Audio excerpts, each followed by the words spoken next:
Dan saudara, tadi kita sempat berbincang ataupun membahas soal ini dengan analis politik dari Undip, Teguh Yuwono. Pak Teguh masih bersama kami di Breaking News Kompas TV. Dan masih bergabung. Yes. Pak Teguh, tadi kita sempat terpotong ya terkait dengan bagaimana porsi dari warga Pati dalam hal ini pengawasan tahapan-tahapan tadi. Pak Teguh tadi sempat menjelaskan panjangnya tahapan hingga nantinya ada keputusan begitu. Nah, dalam rentang waktu itu apa yang bisa dilakukan oleh warga Pati? Dalam hal ini konteksnya adalah pengawasan.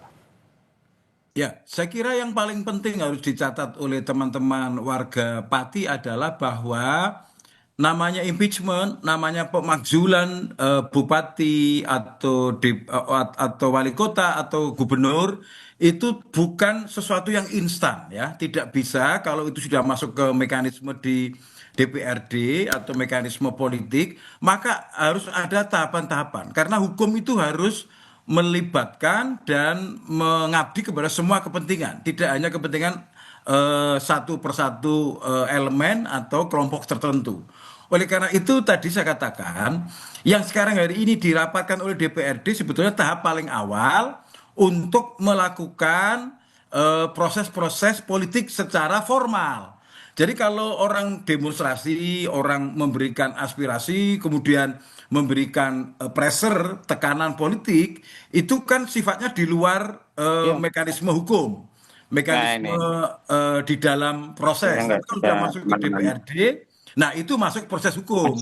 Berarti di situ ada unsur-unsur yang harus dipenuhi. Misalnya DPRD harus sepakat bahwa hak angket ini dilakukan. Kalau sudah dilakukan, kita setuju membuat hak angket ini digulirkan, berarti ya habis itu membentuk pansus, ya kan? Pansus ini bertugas apa? Melakukan pemeriksaan terhadap bupati dan kebijakan-kebijakannya yang dinilai tadi tidak menguntungkan atau merugikan masyarakat. Tapi harus diingat, keputusan hak angket nanti, keputusan pansus nanti kan juga harus dipastikan keputusannya seperti apa. Bisa kemudian misalnya keputusannya, oke, ditemukan pelanggaran sehingga bupati layak diusulkan diberhentikan. Atau yang kedua, bisa juga tidak ditemukan pelanggaran yang memenuhi syarat, apakah bupati harus diajukan untuk diganti apa tidak, diimpeach apa tidak. Jadi tetap saja proses politiknya kemungkinan itu masih bisa dua-dua. Bisa pansus itu memutuskan yes di proses impeachment atau tidak proses impeachment itu loh. Jadi masyarakat harus melihat dua kemungkinan gitu loh. Baik. Karena ini hukum kan belum inkrah ya, nanti proses itu kan belum inkrah. Nah setelah itu baru untuk memutuskan setelah hak angket disetujui, kemudian pansus dibentuk, baru pemeriksaan itu ya, pemeriksaan para pihak diundang, wakil dari rakyat diundang, mungkin wakil yang demo-demo juga diundang, asosiasi diundang, masyarakat diundang, kemudian mungkin pemerintah daerah, OPD diundang untuk mengecek bener nggak ini ada pelanggaran oleh bupati, layak nggak pelanggaran ini berujung ke impeachment. Jadi masyarakat memang harus mengerti ini gitu, karena tahapannya memang begitu. Setelah itu baru diusung setelah kemudian pemeriksaan selesai, kemudian kesimpulan didapatkan, baru kita lihat kesimpulannya. Apakah pansus merekomendasikan untuk diimpeach apa tidak gitu Mas. Memang berarti artinya ini warga tidak bisa dilibatkan sebagai perwakilan dari aliansi warga begitu, tidak bisa dilibatkan dari awal begitu, hanya dipanggil nanti ketika saat diumumkan. Ini konteksnya untuk menghindari ketidaksabaran warga yang nantinya kemungkinan ada potensi yang terus berdemo berjilid-jilid begitu kemungkinan. Nah, itulah saya kira yang saya sebut DPRD harus responsif dan mendengarkan pendapat masyarakat, ya, mendengarkan baik yang kelompok tertentu yang lain. Jadi kalau DPRD kan harus melakukan ini secara objektif juga. Kan DPRD kan memiliki kewenangan untuk melakukan pemeriksaan. Jadi pemeriksaan DPRD itu juga harus objektif.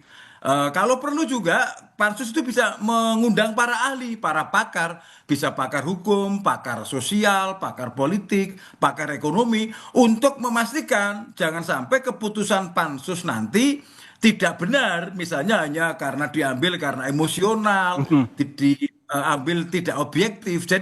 Jadi memang ini semua harus mengerti bahwa proses-proses di DPRD itu memang tidak bisa gegabah ya, harus hati-hati supaya tidak ada celah-celah hukum yang kemudian nanti bisa berproses terhadap gugatan-gugatan karena DPRD juga berpotensi digugat juga kalau misalnya keputusannya tidak objektif. Jadi kalau itu dipercayakan oleh DPRD, dua kemungkinan masyarakat menunggu proses di DPRD atau masyarakat ikut mengawasi Oke.